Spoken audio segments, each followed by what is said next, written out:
Powered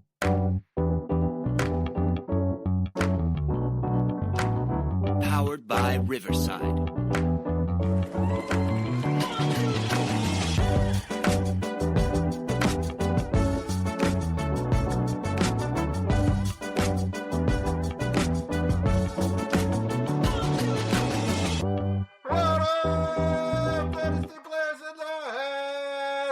It's the Dynasty front office, and we are building you championships one trade at a time.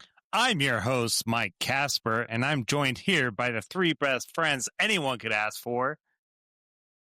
Or have. I don't know. I can't even read anymore. The awesome Austin Bell. How are you doing? Oh, dude, I'm good, man. I love being awesome. I'm great. How are you? I'm great. I'm so excited to actually be doing an episode where I don't have to do any prep work, and I just get to listen to you guys disagree with each other. So, yeah, I'm excited. All right, Jesse, the Joint Schneeman, how you doing? The joint. I like that. I'm great. Welcome to my world, Michael. Yeah, no, I'm excited to be here. Excited. And my number two, Chad Mendoza, how you doing? Good, man. Were we supposed to do prep work for this? Yeah, something like that. Something like that. All right. Well, on cue, Chad. Jesse, why don't you do my job and tell the people what we're doing this week? All right, guys. Catch us offline on Discord. That's the most important place to hang out with us. We talk trades, we talk Dynasty, we talk strategy, we talk life, we talk food. The food channel has been popping. Everybody posting delicious pictures. The holidays are coming up, so I can't wait to look at that. So get in the Discord. It's always posted in the show notes. It's free. I don't know why you wouldn't. And then the other thing we'd like you to do is subscribe on YouTube. If you're listening or watching to us on YouTube, please subscribe if you like what you're listening to or watching. And if you're listening to us on podcast, please auto download, leave us a review. If you really like us, 5 stars would be wonderful. But just get the word out for us, guys. You know, we're a new podcast, and all that we could use all the help we can get. On tonight's episode, we have the trade banger of the week, as always. Devi edition this time. We have a 2026 one-round rookie mock draft. Way too early, but we're going to have a little holiday fun, Thanksgiving edition. And then a little pop culture fun, as always.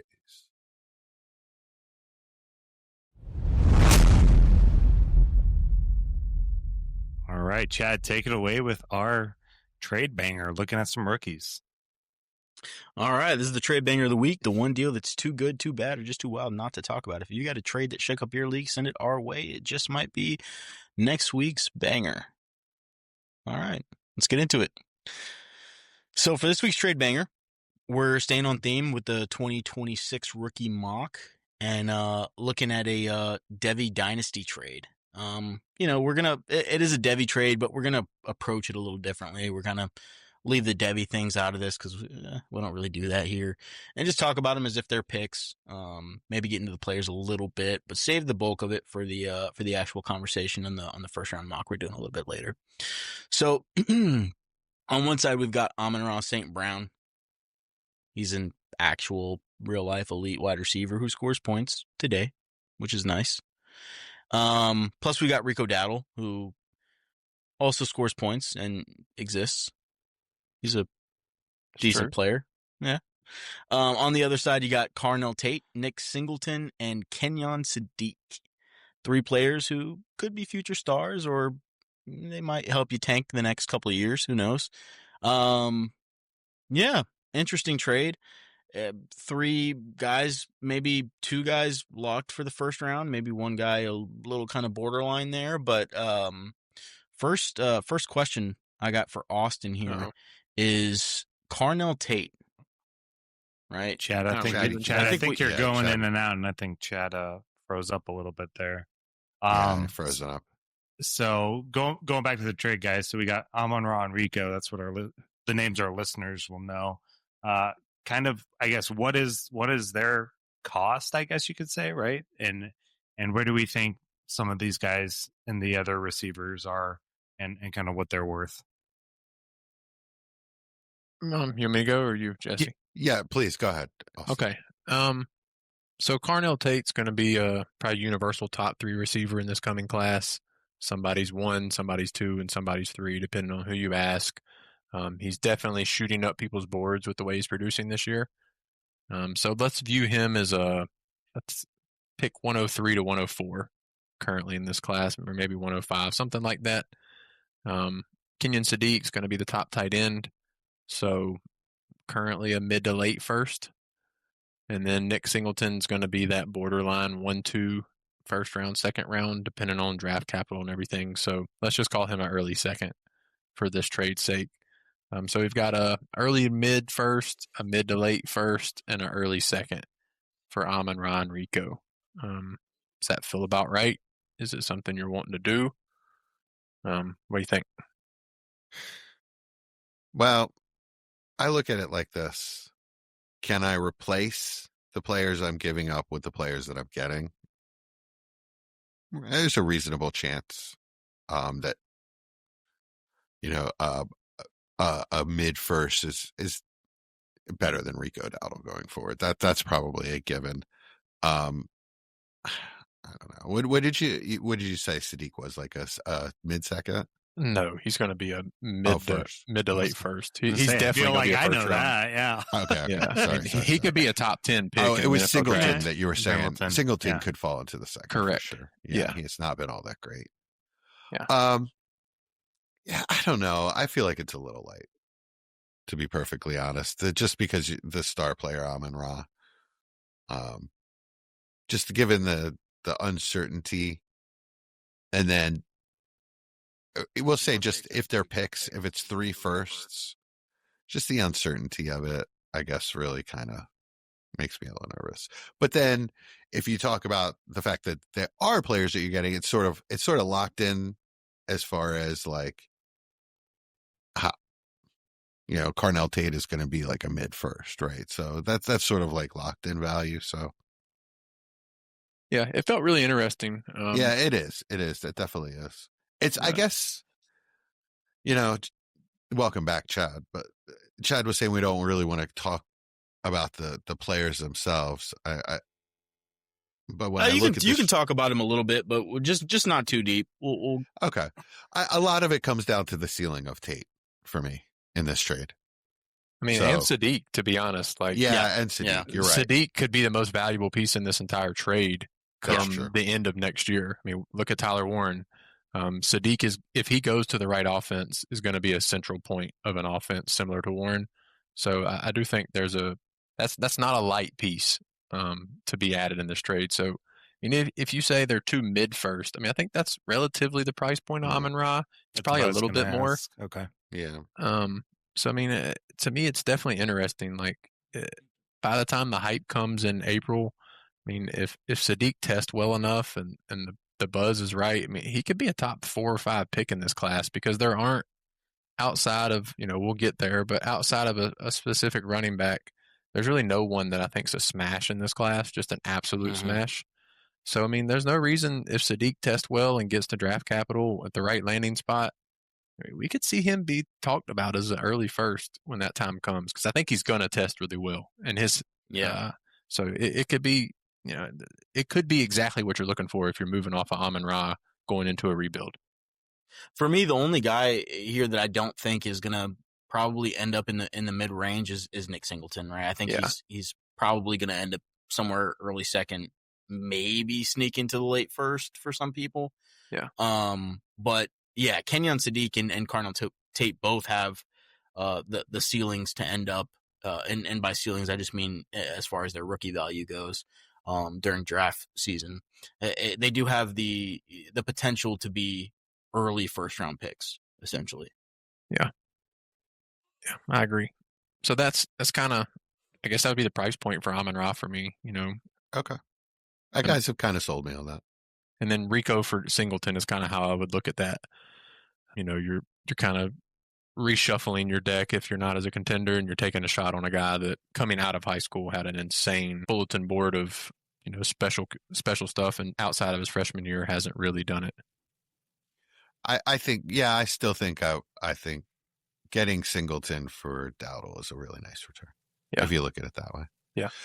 What do you guys think of kind of what I was talking about earlier. Would you rather it be locked into these two top tier prospects, or would you rather just it be a random first? Well, those are two completely different things. Well, not random first, or a mid first that could either raise a couple spots or go down a couple spots. That's a little more volatile. Well, I mean, I'm viewing Tate as a top 6 lock. So if you're telling me that first is a top 6 lock and the other first is a top, for me, probably really 6 or 7 lock as well, then yeah, I mean, that's pretty interesting, because even if one of these guys, knock on wood, gets hurt, I'm still going to feel good about that tier of player in that range. Yeah, that's what I mean. Like, philosophically, would you rather have the player or the pick? The pick. It's the only pick asset always, in Dynasty that becomes more valuable. Yeah. Okay. Yeah, it's always going to be the pick. But with that being said, Carnell Tate for me is I think he's the second best wide receiver in the class. I love his game. I can't wait to see where he ends up. But I think it's going to be earlier than some people are anticipating as far as rookie Dynasty drafts by the end of the season. And this is a wide receiver class. Yeah. This is a wide receiver draft. For sure. Yeah. Cool. I was going to say, I think that just the one thing to say about picks is sometimes I feel like I do get worried where the pick is if you wait too long and the tiers become very clear post draft. Yeah, that is true. That is where picks can lose value, right? So certain picks. So just something to keep in mind. If you're thinking about doing that, don't wait too late, and maybe start when the hype and the combine and stuff is going on might be where it's at its highest. A mid to late might be at its highest, as opposed to after the NFL draft when it becomes more clear. Could be good, could be bad. It's just a risk you kind of take. Yeah, absolutely. And for this class specifically, as we get further down that first round, it currently feels pretty to me. Okay, yeah, no, that's good. We're gonna hit that when we get into our mock. So, Chad, anything else for our trade banger? No, I think we're good. Sweet. Let's get into it. Transition us, Jesse. No. He's looking at me. All right. So we're going to call the rookie sneak peek here. All right. So just some general questions. I don't know half of these guys. So we're going to do a 1-round mock draft. All right. We're going to go, Jesse's going to pick, then Chad, then Austin, and then we're just going to rotate between those two. You're not like building a team or anything like that. It's just best player you think you'd pick there right now. Just some things to keep in mind. I asked, like, when you make your picks, if you think this is a big tier break, something like that, just kind of let us know and maybe explain why. Disagree if you do. What do you guys think about the QB class when we get to talking about QBs? And then just for context of stupid people like me, how do certain positions or players or things like that kind of compare to other classes? So with that, Jesse, you have the 101 of the 2026 rookie NFL draft. Who are you taking? All right, let's start out fire. I'm not going to go chalk. I am not going to go consensus. I'm going to go wide receiver, Arizona Sun Devils, Jordan Tyson. As a former Sun Devil, one of our great listeners, Deanna Raff, will appreciate this as well. Man, I just love this guy. His game is amazing. He's 6'3" and moves so smooth. He reminds me of a big JSN. So the hands are awesome. The route running, the separation. He's a very polished guy. Just really like Jordan Tyson. No problem taking him 101. We messed up already, fellas. I brought up there was just one clear prospect and we didn't get it. That being said, Tyson is really interesting. He did what we want to see a lot in college, which is produce as a freshman. Colorado, he had almost 500 yards and 5 touchdowns. So we do want to see that. He did have a big injury at the end of the season, missed pretty much his entire 23 season, but came back in 24 with 1,100 yards and on pace again to do it again. So, I mean, everything Jesse said about him's right. He could legit be a top 10 pick in this class. So can't really go wrong at the 101 taking a top 10 pick as a receiver. Yeah, dominator score and early breakout score. Very high for him. So is it as crazy as like if you drafted someone over Genty in the last class? Do you think, Chad or Austin, or By April, I think we're probably going to feel that way. The Jeremiah Love hype is going to get crazy. Teaser for the 102. It's going to get insane from what he's done this year. It's just going to keep going crazy, and he did it last year as well. all right, Jesse, ideal landing spot, just to throw it out there and just to have some fun with it. Where do you want to see him go? Where Just teams are off the picking top early? of my head, You can't go to who Philly. needs a running back? No, Tyson. Or I mean, who? Oh, sorry.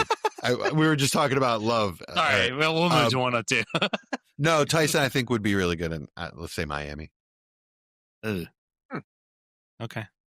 I just want or we'll say actually, I'm sorry, New England. New England would be a perfect fit with Drake May. I ain't gonna be picking that'd be anywhere nice. there, but okay. No, that would be sick, That though. would be good. Yeah, that would be nice. I mean, they're gonna have to do. yeah, they're gonna have just to off do the a top crazy of my trade. head, I don't know. I haven't to really get up looked there, at but- landing spots. The Browns, right? No, all right. Well, maybe I won't ask that anymore. Anything else on Tyson, you guys? Chad, what do you mean? You hadn't said anything. What you got for him? I know Yeah, what do you think about you're Tyson? pretty excited about him.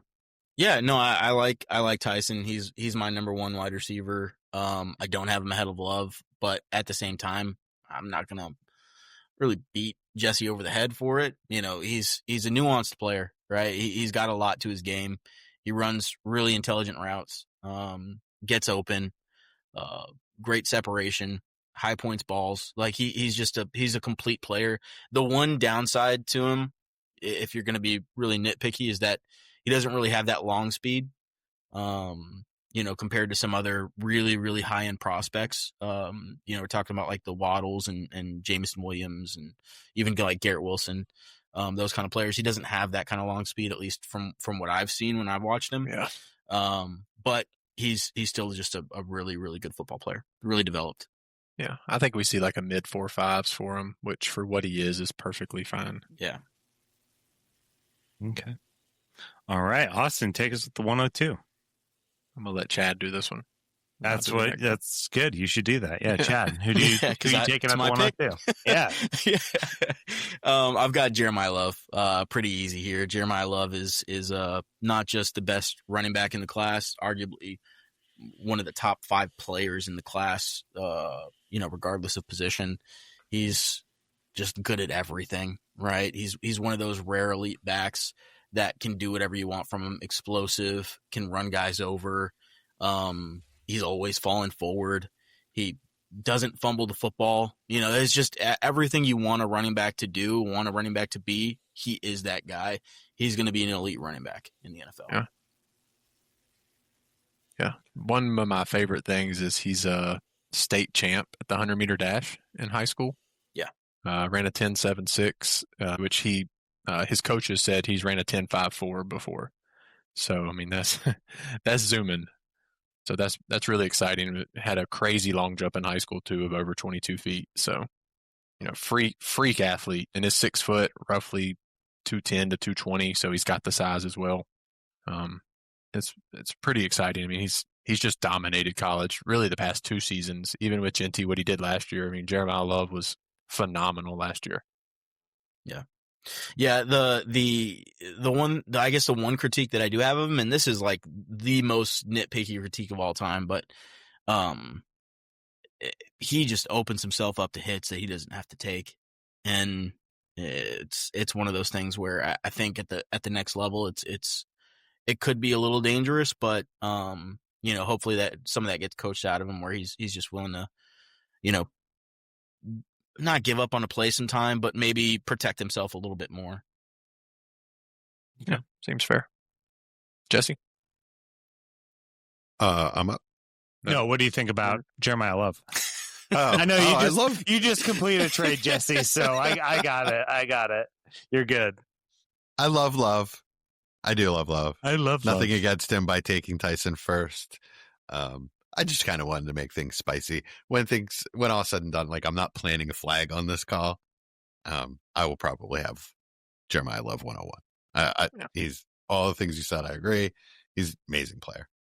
So if you want to compare him to Genty, Mike, I would probably take Genty.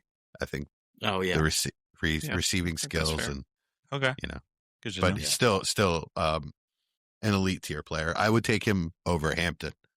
I'll put it that if you want to put it there. Okay. All right. Yeah. I think he's lower than the other premier elite running back prospects that we've had, like, Genty, Bijan, Gibbs. Like, I think he's lower than all those guys, but not. What by about a lot. Brees? When Brees came out, Brees is a good. Yeah, Brees is a good. Yeah, that's kind of where I would view him at. Brees, Brees was a tier. Pretty high level prospect. Yeah, I agree. Yeah. I agree. What about like JT? You think that's the same as Brees? JT was a better prospect. Really? Yeah. JT was a much better prospect than Brees even. It's just it kind of died down in the Dynasty community at the last minute just because of the CEH landing spot with the Chiefs. But JT as a prospect was, I mean, he's a pretty elite prospect. Yeah. Okay. Yeah, Brees, I think the receiving skills were probably a little overrated, and he just hasn't been able to. He's on the Jets himself on that team. Yeah, not really much he can do there. And then he got hurt right away. And anyway, but yeah, it'll be fun to see what he does. Like I said, I don't think he's crazy, crazy amount lower than those guys, but he's right there. Yeah, I think he's going to get the draft capital too. Yeah, for sure. I think it's going to be probably a top 15 lock at this point. Especially because he's just so much better than all the other guys. Yeah, there's nobody close. Yeah, we're going to draft some more guys as we go, but I'll be honest that I honestly don't feel comfortable putting any other running back in the round one currently. Really? Interesting. Yeah. Okay. I have one. I actually have two, so we'll talk about it later. Cool. Yeah, I think you drafted them both. Yeah. Well, before we get to Austin with 103, I have to shout out one of my former cadets, Lieutenant Barrera. He just asked if I could Uber him because their sorority bus broke down for a party that they're at. So I said no, but I promised I'd shout him out. So if he's still there by the time this is over, that's where I'm going to pick him up and save the day. But all right, Austin, take us away with the 103. Are you going to charge him? Yes. He's making lieutenant pay. Come on, man. He's a lieutenant now. He's not a cadet anymore. All right, so 103, I took my current top quarterback, I guess. I don't really love... I guess you really love this pick.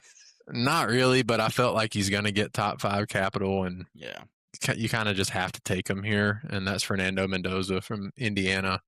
He's had a great season so far. I just don't know if I trust him. It's kind of the problem. I don't know. I don't have a lot to say. I mean, he's looked good. Like, he's fun to watch.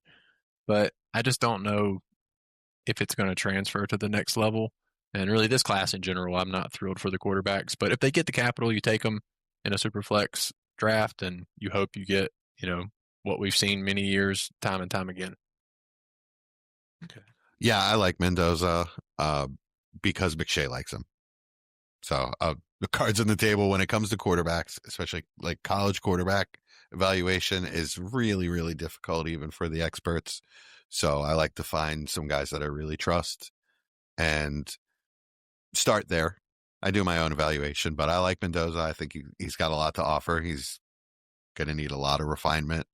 So landing spot, coaching, a situation where he can be given time to learn and not thrown into the fire. All these things are going to be really important for Mendoza. But he's a super flex quarterback and he's got all the tools. So I'm very comfortable with taking him where he did. Yeah. The problem is his top 4 likely landing spots are Cleveland, New Orleans, the Jets, and Vegas. What's wrong with New Orleans? I mean, I guess that's better than the others because Shuck can start week 1, but that doesn't mean they're going to end up to be able to draft him. So I think New Orleans is a really good landing spot for any quarterback. I think Kellen Moore's got an excellent system. He's got some pretty good weapons. They need to work on that line, but and like you said, you've got Shuck and potentially Rattler there just to keep the pressure off of him. I actually disagree with you guys. I don't. He's the one quarterback for me that if he's in a bad situation, I trust him more than the other guys. I mean, even at Cal, he took he took a beating at Cal, and man, he's a tough player. Like he just He keeps is tough. going. He keeps going. He doesn't He is a bulldog. Yeah, he's a gamer. I like him. I like him a lot. I think he's one of those players that if he's able to kind of fill out his frame a little more and look like an NFL quarterback, I think he can do the easy things, the quote unquote easy things really, really well. It's just going to be, he's never going to be that kind of game changing highlight reel quarterback, but that's okay. I don't think every team needs that. I think he's a good player.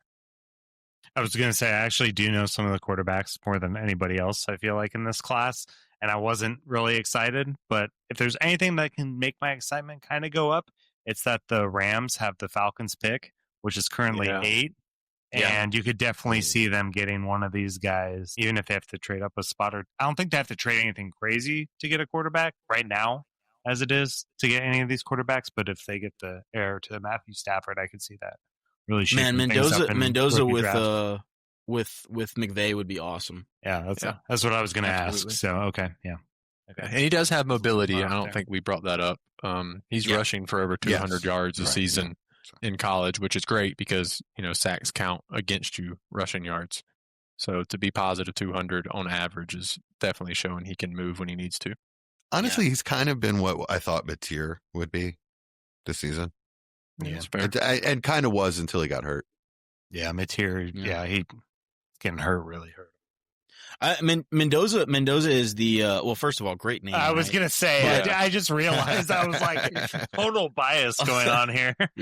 No, but seriously though, he is like the prototype of old quarterback. Like he's a guy that in 2010 would have been a first overall pick. Like he is the next Jared Goff kind of. Like for real. Yeah, he is like a Jared Goff kind of guy. More mobile. So I like him a lot. How much does he weigh? I know he's a big dude. I know he's like 6'6". ESPN has him at 6'5", 225. I don't. Is he 225? That's what they have him at. He doesn't look that big. He looks smart.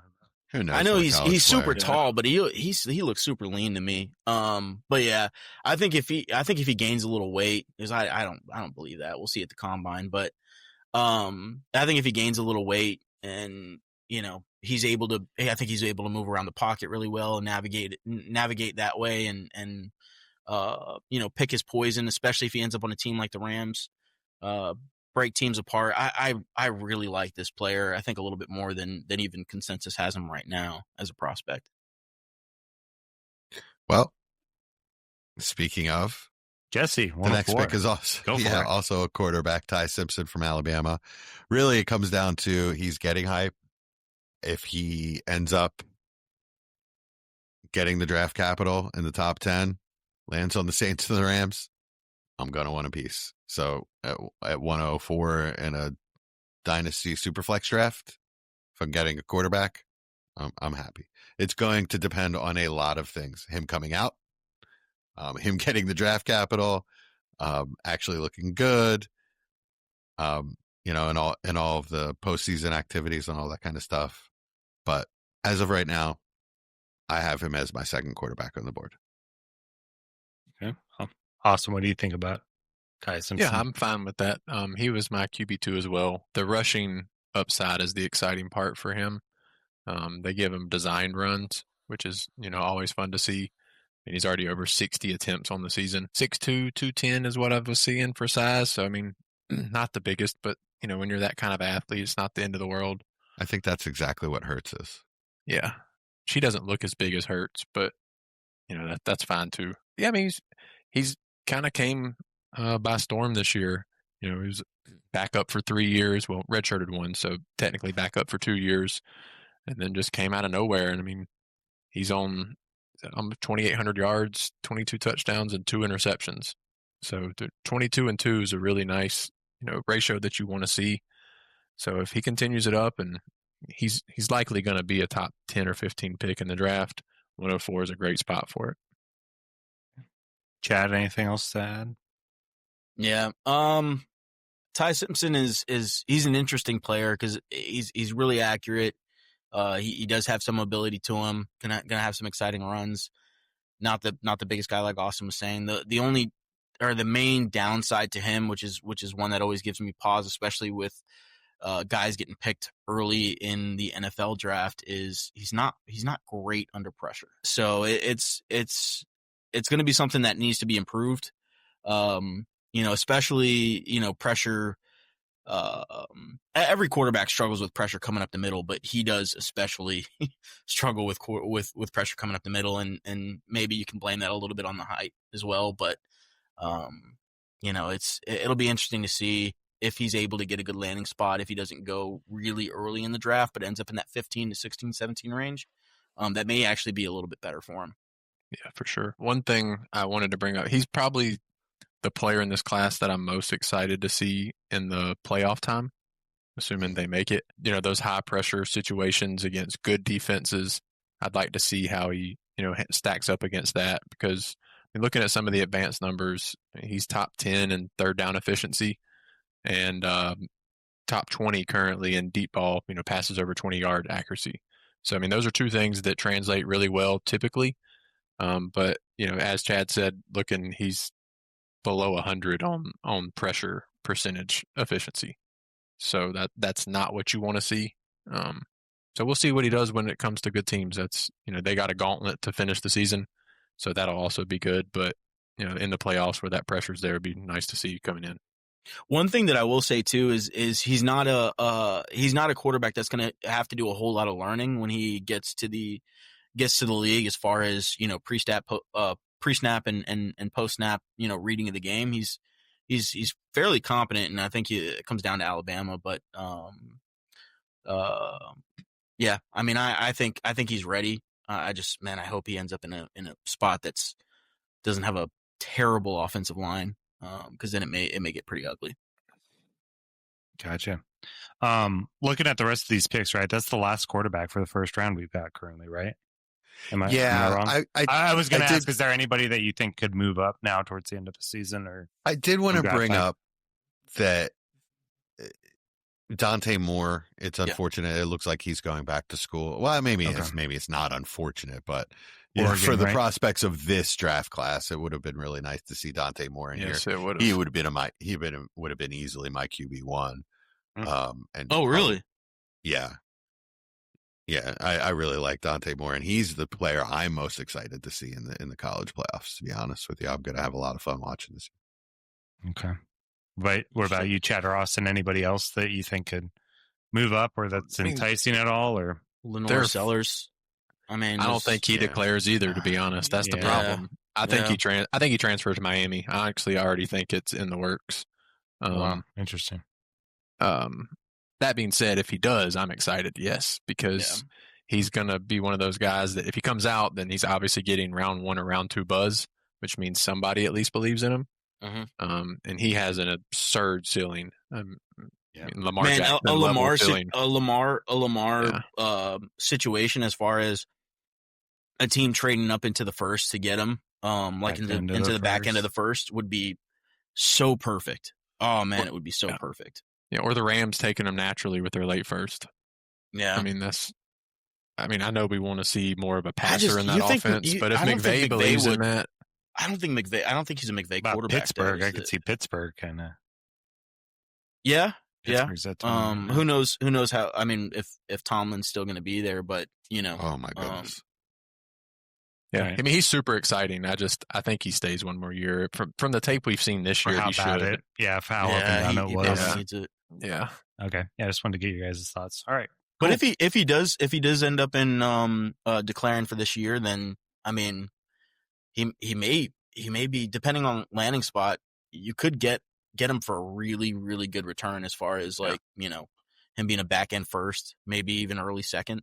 I'd draft him everywhere. In Dynasty rookie drafts. Yeah.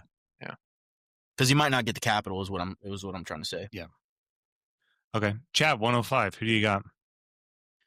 Yeah, so 105, really easy pick for me. Carnell Tate. I think I mentioned it in the trade banger, but Carnell Tate is easily my wide receiver too. I did not expect to like him this much, to be honest with you. He's just developed his game so quick. I don't even want to say he developed his game because he was really good last year too. Yeah, he was performing when the volume wasn't really there, and there was a lot of really good players in the offense. So it's one of those things where I think now he's just getting a little bit more opportunity and he's showing what he's got. But there's not a huge weakness in his game for me. I think he can survive in any kind of offense, and I think he's going to be a really high pick coming out into this the 26th class. I love Carnell Tate. He's a different type of wide receiver than I'm used to seeing on Ohio State. Well, I guess Marvin Harrison Jr. a little bit, but God, he was a 5-star prospect, number one, bigger guy. I think he can be. I mean, he definitely needs some work on his contested catch, but I think he moves very fluidly for that bigger type of receiver. I think he could easily be T. Higgins or Drake London type of guy. What about you, Austin? I think he's much more of a T. Higgins than a Drake London. Yeah. Yeah, like I said, he needs to work on that contested catch. He's not the monster that Drake is that on that. He'll play and yak. I think Drake London's a ridiculous yak receiver. True. I think he needs to go somewhere where he can be a T. Higgins, where they have an alpha like the Giants. I mean, that is the place that keeps coming to me, that where he'll never see the cornerback one, because in college he hasn't seen it once. He doesn't. We don't know what he looks like if he's the alpha receiver on a team. He could just go in and eat up zone, though. Sure, but some defenses aren't going to allow you to do that. If you're talking about alpha. Straight man, then yeah, you definitely don't want him trying to beat. I mean, we don't know that. We don't know that. No, we don't know. That's what I'm saying. We don't know that. We don't know is what scares me. So I would love to see him as the 2 behind an alpha because it fits him so well. So it's just a worry that I've seen watching what little bit I have, is that he looks really good, but he's also really open a lot. And a lot of that's because of the guy across from him that we'll discuss a ton next season. Jeremiah. I mean, I think a lot of that's, on him too. I mean, Carnell Tate is an elite prospect in my opinion. I don't think he's a wide receiver too. I think he is an alpha wide receiver. I think he's been in that role the same way T. Higgins, I think, is an alpha wide receiver. It would be great if he landed with the team with the Giants, like where he does have a Malik Neighbors or somebody like that on the other side. But I mean, every wide receiver would be great in that situation. I think he can do it by himself. The only concern that I have for Carnell Tate is really just the run after catch. Like Austin was saying, it's not part of his game. He's not a Drake London. He is going to have to be just a primary X receiver that does a lot of the dirty work, but he's also a very nuanced route runner. So I think T. Higgins comp is perfect, but I actually like him better as a prospect than I like T. Higgins as a prospect personally. Yeah, I wasn't very high on T, so I agree with that. But I actually have the next guy as my wide receiver 2 currently. We want to go to him. Let's get to him. And also, too, guys, if you could just say where they're playing at, too. I know a lot of these, but just in case for our listeners. Yeah, that's Ohio State receiver. Ohio State, yeah. Just Ohio State. All right. Yeah, awesome. 106. 106, I'm taking Mekhi Lemon, USC wide receiver. I was so upset when you took him. I mean, it's like I said, he's my wide receiver 2 currently. You want to talk about a JSN replication. The dude is always open, great hands, probably low 4.4 speed. Just so much fun. Does kick return because he's the best athlete on the team. Just to me is a pure wide receiver 1 and will dominate in today's NFL with how they're using him. Ladd's another, how the Chargers used Ladd last year is a great way I could see Lemon being used in the NFL and getting instant success. Or Igbuka is another example of the way the Bucs are using him this year. So he just feels like a plug and play receiver, which is really fun, even though he's not alpha size like the prototype, 6'3", 220 kind of guy. He's more like 5'10", probably 195. But for what he does, he's great at high pointing the ball. He wins way more contested catches than he loses, which for that size isn't very common. So it's so much fun to watch. Like I said, he's my wide receiver 2, and could honestly flirt with wide receiver 1 by the time we get to the combine. I think you guys know that this is my jam. This is my type of wide receiver. It is. You know, a guy that just gets open all the time. I love Mekhi Lemon. But what you just touched on is another part that just really sells me on him is just how tough he is at the catch point. Reminds me of Devontae Smith a bit, just a smaller guy that wins in those situations when you wouldn't expect. You know, it's just a very tough player. I really like him. As a biased Panther fan, Steve Smith growing up is like that how he attacks the ball in the air is what that reminds me of. I mean, Steve Smith is probably 2 inches shorter than he is, but just the way he attacks that me ball mentality, you know, not every receiver has that, and Lemon definitely does. Yeah, and that's the other thing that for a smaller receiver, he's still 5'10", right? So he's not tiny. Correct.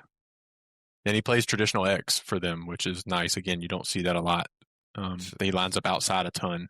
So experience getting off a press. Yep. Chad? Okay.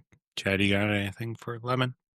No, I mean, I think you guys covered it. I'm maybe not as high on him as you guys are, but I think he's a solid Lockett wide receiver 3 for me. I think he is a little. I think he's going to be a little role specific. I don't think where are you seeing 195? He just doesn't look 195 to me. He looks smaller. ESPN than that. has him at 5'11", 198. So I dropped it down some. I mean, you're probably right. It's probably 5'10", 185 to 190. Yeah, that's what it looks like to me. I would have guessed like 185-ish. But yeah, really, really dynamic player. Maybe not top end athleticism, but just gets open. Just a really good football player. So I'm going to be excited to see where the landing spot is, and yeah, he's a fun player to watch. I know Kuiper likes him a lot. I've been listening to the First Draft podcast, and they were talking about him quite a bit, kind of carrying that USC team. So awesome. Yeah. Is this a clear kind of tier break for you guys after this, or no? We still kind of go in tier 1. I have one more player, but it's not the next name. Okay. Okay. And then, yes, it would be a clear tier break after that one more player. Okay. I think I know who that is, but Jesse, why don't you go ahead and tell us who you're picking at the 107? It's a tier break for me. And then at 107, I've got Justice Haynes. Where's he from? He's at Michigan now. Okay. Was Alabama, huge 5-star recruit. Yeah, started at Alabama. Looked good at Alabama, just didn't get a huge opportunity, and then went to Michigan and has looked great. I don't know what. Actually, really, I'd like to see, because I just see him as a clear cut Dynasty first round running back. Austin, what am I not seeing? Or why do you disagree with that? I don't think he looked that good at Alabama as part of the problem. I honestly thought he looked like one of the worst running backs on their roster at more times than not. And Michigan, like, he's looked good this year. I'm not going to deny that. He's looked better than what he did. But isn't he hurt now as well? Didn't he have foot surgery? Oh, I didn't know that. I think, like 3-4 days ago or something? Yeah, I think he got hurt this past week. So that also scares me, and I think it's a similar foot injury to what Scatabo had. Yep. That so that timids me out, obviously, as well. But it just, for me, it's Love and then a bunch of blah guys, to be honest, in the running back room, and at least until we see how the NFL views them. There's some guys that I like in this draft.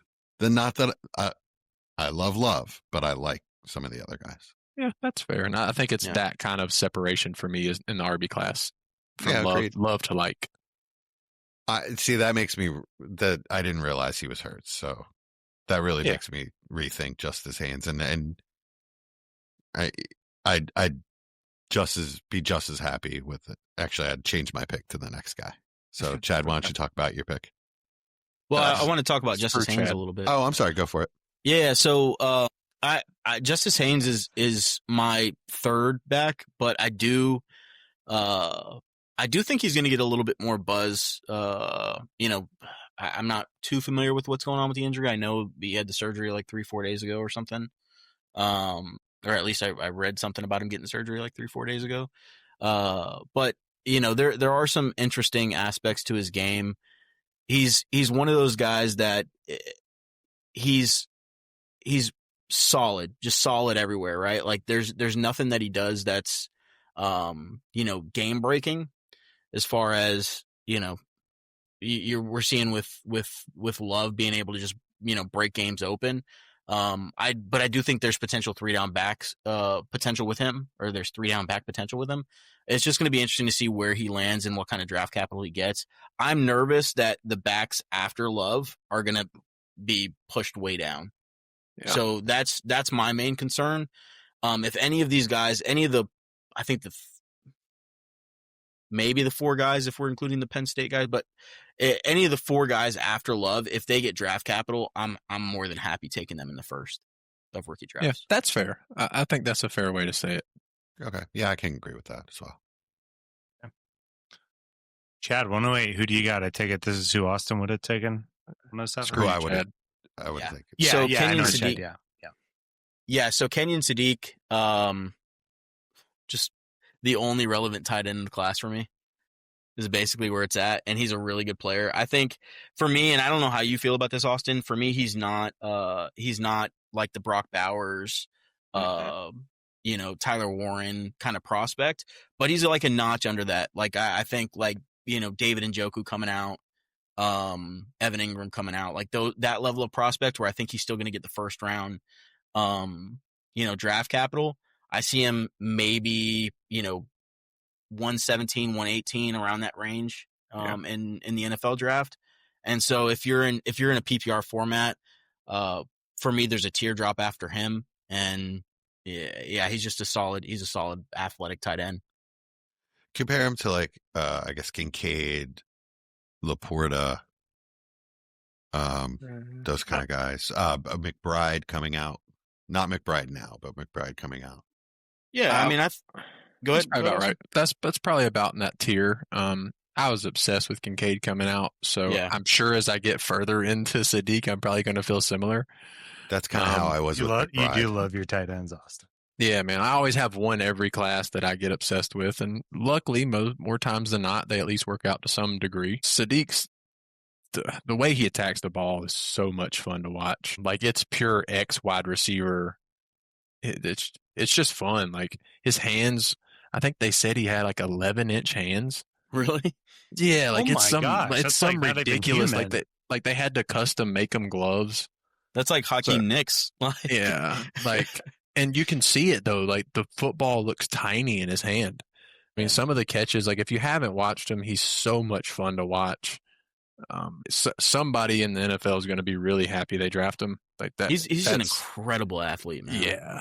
Like I think he could borderline 4 or 5 flat numbers too, which is really cool to see at the tight end position. He's not the biggest guy. He's probably going to be 6'3" if I had to guess, but he should be in the 240s, which is big enough for what we see in the NFL today. He's going to be a lot of fun, and as I mentioned during the trade banger, if he goes to the right landing spot, I mean, we're going to probably be talking about him, like I said, man, after Jeremiah Love. Like there could be, there could be an argument, if the receivers don't go where we want, the quarterbacks aren't great, like we could be flirting with talking about him as a top 3 or 4 pick. Maybe this changes when he gets to the NFL because he's not the biggest guy like Austin was saying, but man, he is a bull in the run game, and the way he attacks it, it's so much fun to watch. He's going to be one of those guys, like if that does carry over to the NFL, which I mean there are some question marks there, but if that does carry over, he's going to be hard to take off the field, and those kind of guys to me are just so safe, especially when you're that athletic. So. I can't say enough good things about Kenyon Sadiq. I think he's going to be one of those guys, like Austin alluded to, just going to like him more and more the more you see him. Yeah. If you haven't watched, just pull up the highlight tape from this year. Obviously, you got to go further when it comes to that. You can't call for highlights, but just watch his highlight tape this year. He's made some catches that you're like, how does anybody catch that? Yeah. Multiple of those. So he's a lot of fun. Oh, and for Mike, Oregon. Yeah. I'm tracking that one. I'm tracking Oregon that one. Tracking that. I don't know where this next guy's from, though. So, Austin, 109, who you got? 109, I took Denzel Boston, wide receiver from Washington. Another big receiver, ex-receiver, 6'4", roughly 210. Is he David Boston's son? I don't know that. That's a good question, but At this point, for me, there's like a jumble of receivers, probably up to 6 guys that I'm interested in. And what the NFL does with them will tell me how I view them, because they're all kind of a tier below for me, those top 3. I could see Denzel Boston being pick 106 in a rookie draft, or I could see him being 206 in a rookie draft. So at this point, like I said, after Sadiq, it is a clear tier break for me, and there's no one else that I'm thrilled about currently. So he does punt return, which is exciting at that size. For a guy being 6'4", being put at punt return, it does tell you he's athletic, and he's a touchdown machine. He's already got 8 on the season, and which leads the team. Okay. So since we're at 109, just kind of, our last show was talking about trades to make if you're a contender. So really big kind of fall off here if you're like a top 4 team for you, I guess, right now, to be more comfortable making that move to get those competitive pieces. So I was talking to a friend of mine today, and I said, if I'm a top 3 roster currently and I have my 26 first, I'm moving it. I'm making that move these next couple weeks, and I'm getting a player I like, even if I got to pay a little bit more, just because by the time we get to April, I could regret it. Of course, it happens every draft class. But from the actual prospect side of things, I don't think we're not going to have a class like where Devonta Smith and Jalen Waddle were picked 10 through 12. Like, to me, that's not this class. We don't have a bunch of quarterbacks to prop it up either, like in the front end. I don't think we do. We'll see. We'll see. There's still time for that. You never know. Yeah. But I still do have 1 or 2 other players that I really, really like. There's a number of players I really like, and are we still talking about Denzel Boston? Yeah, absolutely. Yeah. I really like Denzel Boston. I'm pretty sure he's credited with 0 drops on the season. I mean, the guy's hands are ridiculous. He catches everything. Big dude, huge catch radius. I'm very intrigued. I'll put it that way. Give him a high 2nd round draft capital to the right place. He's easily a late first. He's the kind of player that's like burned me in the past. That's the only concern that I have. I'm not sure that his game is going to translate to the NFL. I got burned by Keon Coleman, and he is maybe not. I think Keon Coleman is a better player than he is. Maybe not better player, but I think more upside potential.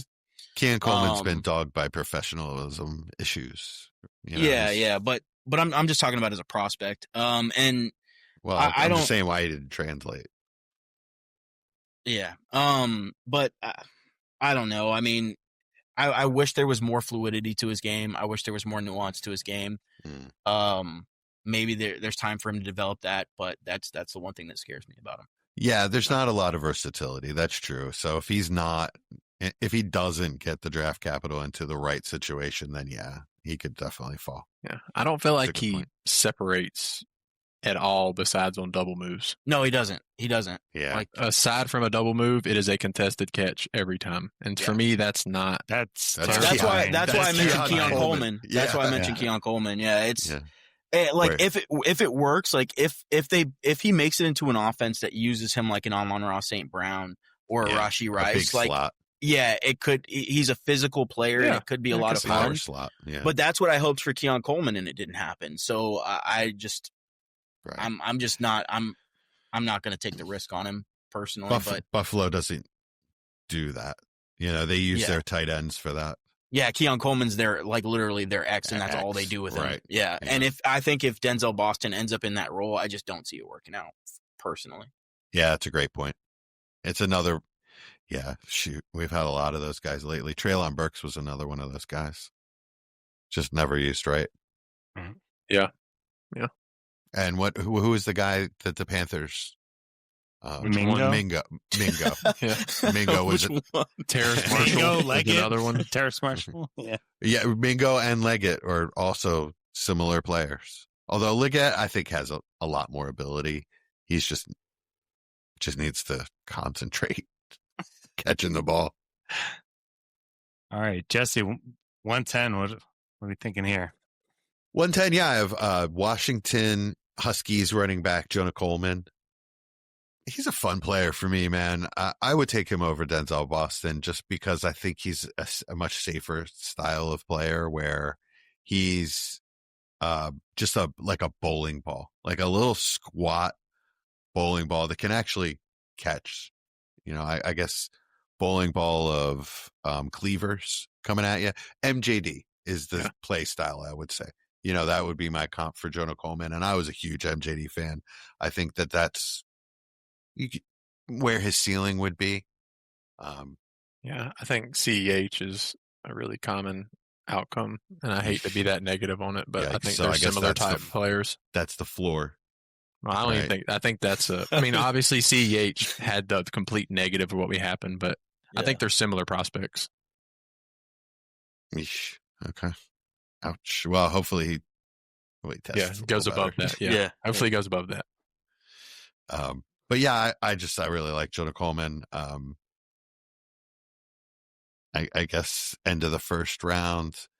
It's just going to depend. Really, with him, it's going to depend on whether he's blocked by another back where he gets drafted or not. If he has the opportunity, he's absolutely a first rounder.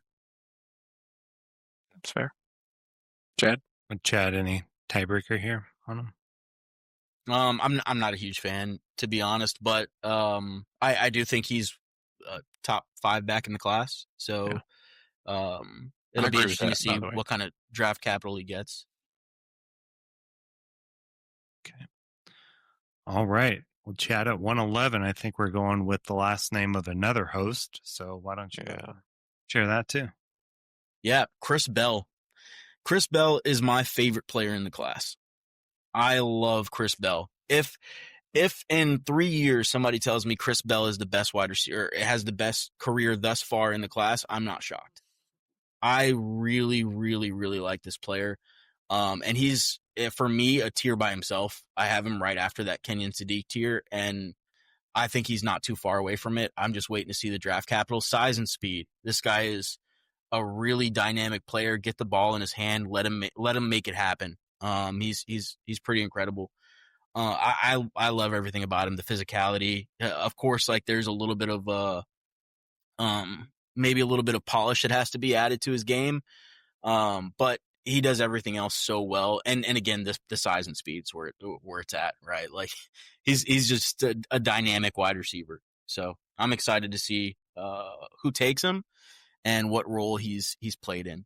But I think he's pretty versatile if you're not expecting him to do the traditional all-around X role immediately. I think he's going to be a pretty versatile player. Jesse? All right. Oh, yeah. Really like Chris Bell as well.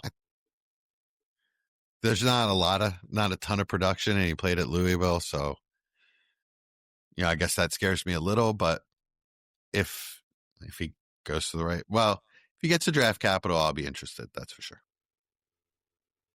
Yeah, and I'm not saying that he can't. Like he's an X receiver, like he's a prototype X receiver, and I think he will develop into that. I just think he's going to need a little bit of help early on. Is my thing. But again, love the player. A lot of teams looking for an X. That's for sure. Yeah. A lot of guys playing out of position at X in the NFL. Yeah, I don't have much else to add. I just kind of he's in that tier for me for receiver. I'll let the NFL tell me what they think. He's a second round wide receiver for me. That's how pretty much all these guys are, unless the NFL tells me otherwise. I think he's a mid first round for me. I'm going to be excited if he does go in the second round. That's going to push him down a little bit for me, but I'm anticipating somewhere between 117 to or the 17th overall pick to late 20s. Oh, well, that will definitely adjust my value then. And I think he's going to test really well, which is also going to help too. Yeah. All right. Austin, take us on with the last pick, 112. I kind of cheated. I'm taking both Penn State running backs, and I'm going to let the NFL tell me which one they like better. I don't really know what to do with either one of them, to be honest. Nick Singleton is a freak athlete. Like, they've GPSed him almost 24 miles an hour with the ball in his hand. But then he also doesn't look that good sometimes, Yeah, or he doesn't more look like times than not at Good Most times. of the football time. player. Yeah, like I just don't know what to I do think you with just that. nailed it, And Austin. yeah, that's what I'm saying. Like, eh, but he is such an athlete that if the NFL does believe in him, I'm going to be excited for it. Yeah. And then Katron Allen's kind of the opposite. He's not a great athlete, but I think he's a pretty good football player. So if we could combine them, I'd be really excited. But since we But we can't, can't. yeah, we can't. I really don't know how to value either one of them. I mean, both of them are. I don't know. We'll see. I mean, I'm gonna let the NFL. I don't know how to feel about them. I think the answer is neither. Singleton, I've always thought Katron was a better player than Singleton. Singleton, obviously the better athlete, but that doesn't, it just hasn't translated. And I think Katron is sort of a Gus Edwards type of guy. So, more of a third round type of running back for me. And then Singleton is not the same type of player as Marshawn Lloyd, but he's heading towards that list for me. Yeah, I've just never been a Singleton fan. I don't like his game, and I just He was fun to watch his freshman year. I'm gonna be honest. he's nowhere near the first round for me. All right. Anybody else? Any thoughts on any of these guys or any? I alibis? want to add a guy just because he's my RB2, Jadarian Price. I think he's a fantastic football player. For me, he's the second running back in the class. He just happens to be on the same team as Love, so that that is what it is. But if he's just one of those players, like I think he's a 3-down back in the NFL. I think he does everything well. Pass protects well, can be explosive, fights for contact. His yards after contact, pretty incredible. And there's times where he looks better than Love in certain situations. So it's as a pure runner. So I obviously Love is a much better player, but I think he's a starting running back all day. And I think he has the ability to be a 3-down back. Right on. I haven't actually watched him, so thanks for the tip. I will. Yeah, I hadn't either. That's why I didn't take him at 112. I have a guy that I want to bring up, Mike. Yes. Let's talk a little Casey Concepcion. Oh yeah, love him. Yeah, I like this kid. What do you think? He's so versatile. He's versatile, right? He's also a punt returner, kick returner. He's got a couple punt returns for touchdowns, but I feel like every time he is thrown the ball, there's like 3 yards between him and the defensive back defender trying to cover him, right? So we got 2 really good guys in Concepcion and Craver through the portal. So his numbers aren't insane or anything like that by any means, but smaller guy too. So I could see him going up like early second, best case scenario. But honestly, I'm hoping he comes back. But that's just me. I think that he's taken a step forward this year and that he lacked consistency earlier in his career and has really just played a lot better this year. I'm excited to see where he goes and how he tests. We'll Yeah, I like him a lot too. I watched him a lot at NC State. His freshman year, he looked really good, and then it kind of went down. Yeah, which is weird because issues. the team got better, but he got worse. Yeah. So seeing him transfer to a big school with big competition is nice to see. He is exciting for me. If the NFL believes in him, he'll probably shoot up towards that wide receiver 4 for me in the class 4 or 5, something like that. Oh, I meant to mention when I took Jonah Coleman, I got double sniped. Oh, nice. There you go. So it was a little tough. Nice. Austin, I guess you're the only one. Do you have any other? You had the last pick, but is there anyone? Yeah, Chris Brazell from Tennessee. He is the son of the NFL wide receiver Chris Brazell, played for the Jets. Big dude, fast, good hands, pure X receiver again, just like a lot of these guys. Really good with the deep ball, like really good with the deep ball. So yeah, I mean, he's just somebody that I think is going to test extremely well. Probably be mid 4.4s, mid to high 4.4s, which at his size is going to be really good. He looks like a not as good Tedero McMillan. It's kind of how I see him. One thing we know about receivers coming out of Tennessee is they don't really know how to play football. They just know how to line up and run that way. So he's probably going to be a bit raw. Yeah, but I kind of feel like he does move well in his routes. You're right about Tennessee receivers, so it likely will burn us. But I feel like he does his half of the field well. Nice. Oh, Tennessee. All right. Well, let me go ahead and recap for our listeners the first round. We'll see if I actually get their schools right too. How about that? And position. That's not even on the show sheet. So we got Jordan Tyson, wide receiver, Arizona State. Yes, sir. Right. All right. Nice. Then we got Jeremiah Love, running back, Notre Dame. Everyone should know him by now. 102, 103, Fernando Mendoza, the quarterback at Indiana. 104, Ty Simpson, quarterback, Alabama. 105, Carnell Tate, who is Ohio State wide receiver. Nice. 106, Mekhi Lemon, USC wide receiver. 107, Justice Haynes, Michigan, but got hurt recently, running back, so maybe push him down a little bit there. 108, Kenyon Sadiq, tight end, Oregon. University of Oregon. Yep, There you go. 109, Denzel. Thought you need help on that one. No, Denzel Boston. I got that one. I actually knew him before. Okay. the pod. Okay. All right. I mean, he's the only tight end, so it makes it easy. Kuiper talks a lot about him too. So, Denzel Boston, wide receiver, Washington. Jonah Coleman, running back, Washington. Chris Bell, wide receiver, Louisville, and then two Penn State running backs, Nick Singleton and Katron Allen. Nice. There we go. Look at you. Good job, Mike. We You're did ready it. to go, man. I didn't even write it down. I didn't even have it on tabs. You didn't even see me use my hands. Yeah. I have my hands up here. All right. I did have two in a tab, but I didn't have it open, so I had to double check before I started all that. All right, so that's the end of our first rookie mock. So there, real quick, Oh, I think we should call Casey Concepcion. I think his name is Kevin. We should call him Kevin because there's like a pop singer that's Casey Concepcion, and we don't want to confuse the two. is pop singer from like the 60s, or I don't know. what are we talking? I don't know. Yeah. I've Is this never when the heard world of was that. black and white, Jesse? Yeah. Every time I Google him, this pop singer comes up. So I just assumed man. Mike would know who she was. I have no idea. Come on, I'm not that big of a pop person.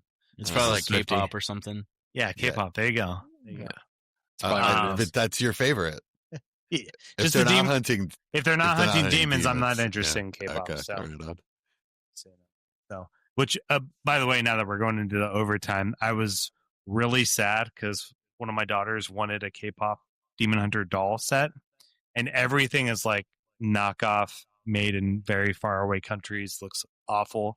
So I was like, how has like Barbie not made anything yet? So I like Googled it. They had a drop. It's like Pokemon cards, y'all. It's sold. It's sold out. It's $150 for all three of these dolls made by Mattel, and it's sold out in less than 10 minutes.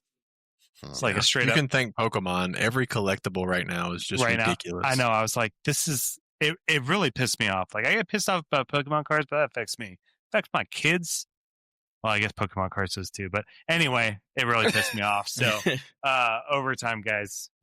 What have you watched, or what are you gonna watch?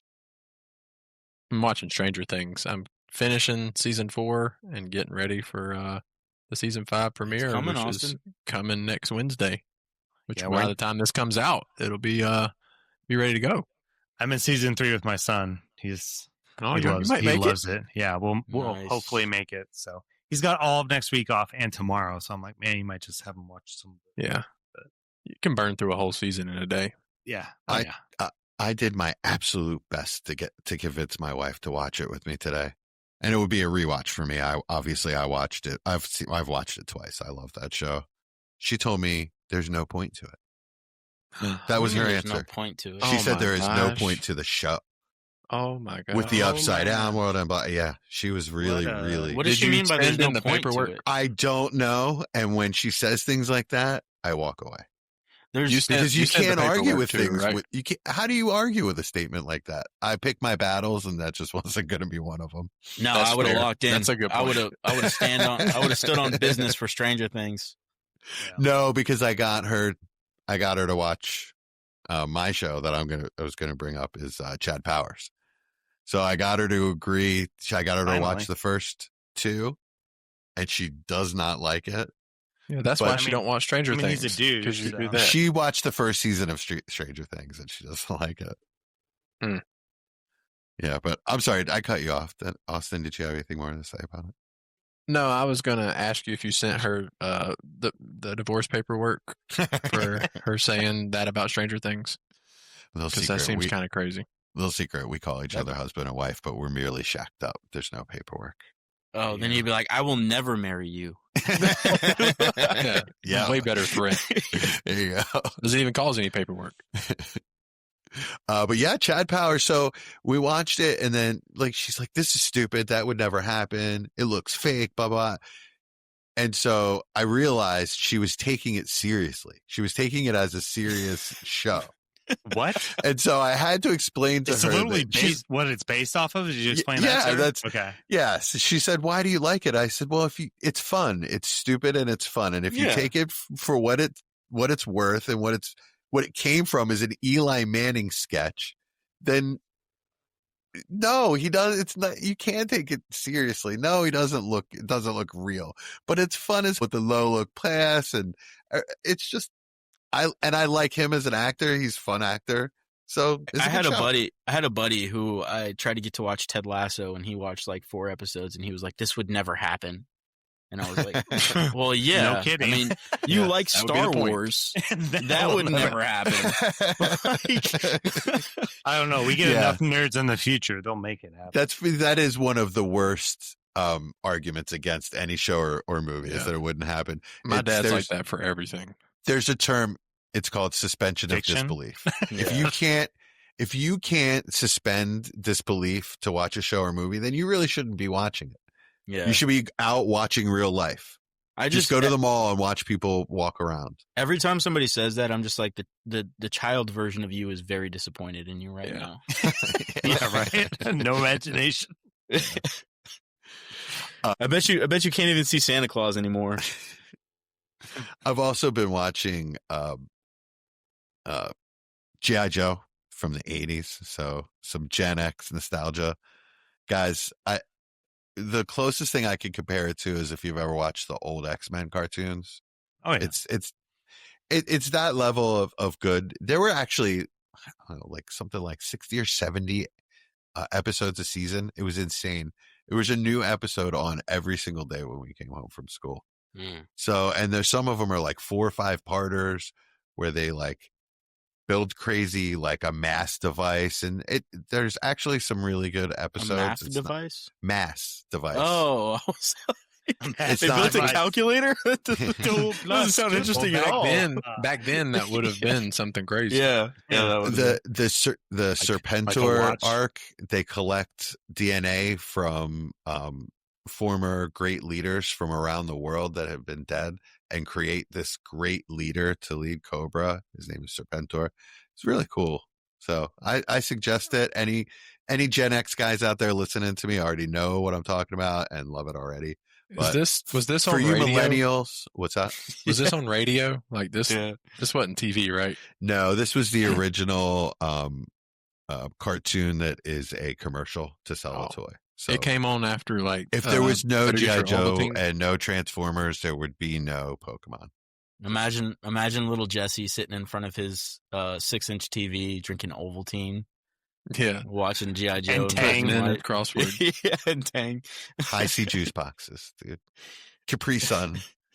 Now, y'all had Capri Sun. Yes, Ain't it was no invented when way. I was a No. child. No It absolutely was. Just powder form. Yeah. Yeah. I am the No way it was original in a Capri bag. Sun child. You had it in your 30s. Yeah, Um, yeah. Hey, for me, since we're getting into the holiday season, I thought I'd bring up it's probably my favorite this is probably a bold statement. One of my favorite holiday animated movies. It's called Klaus. Have you guys watched it on Netflix? Oh yeah, I saw No. it. Yeah. Is it Tim Allen? No. No, that's No, the Santa no. Claus. No, this one is like an animated thing. It's But animated. Yeah, It's- I saw it. I don't remember it very well, but I remember my kid watching it. It is really, it's really good. It's good for adults. It's good for kids. Like, I absolutely love it. So, yeah. So I'm going to say watch Klaus if you've never seen it. Cool. I've been listening to a podcast, or I listened to a podcast. I just finished it today, called West Cork. And it's really, really, really good. It's about a murder that happened in 1996, of a French film producer, named Sophie Toussaint du Plantier, I believe her name is. But yeah, she was like murdered in Ireland, in West Cork, and unsolved. They hang around the suspected murderer and talk to him. He's like in a lot of the podcasts and talk to the people around and go through the whole process. And anyways, phenomenal podcast. If you haven't checked it out and that's kind of your thing, do it. Because What's the name of it? West Cork. I'll check it out. Yeah, it's pretty amazing. It's one of the best podcasts in this genre I've heard since the original Serial podcast. Okay. Yes. I'm in. I've been looking for a good podcast. Besides Dynasty Front Office. Yeah, of course. We just 2 hours a week isn't enough to fill my needs. All right. Well, Anything else? if that's it, this sorry, has been Mike. yeah, geez, come on, Jesse. This has been the front office. Ladies and gentlemen, Beast. welcome to the front office. The lights are low, the boards are lit, and the dynasty clock is ticking. From the heart of the startup draft to the championship throne, one crew rules the long game. Give it up for the undisputed architects of empire, Dynasty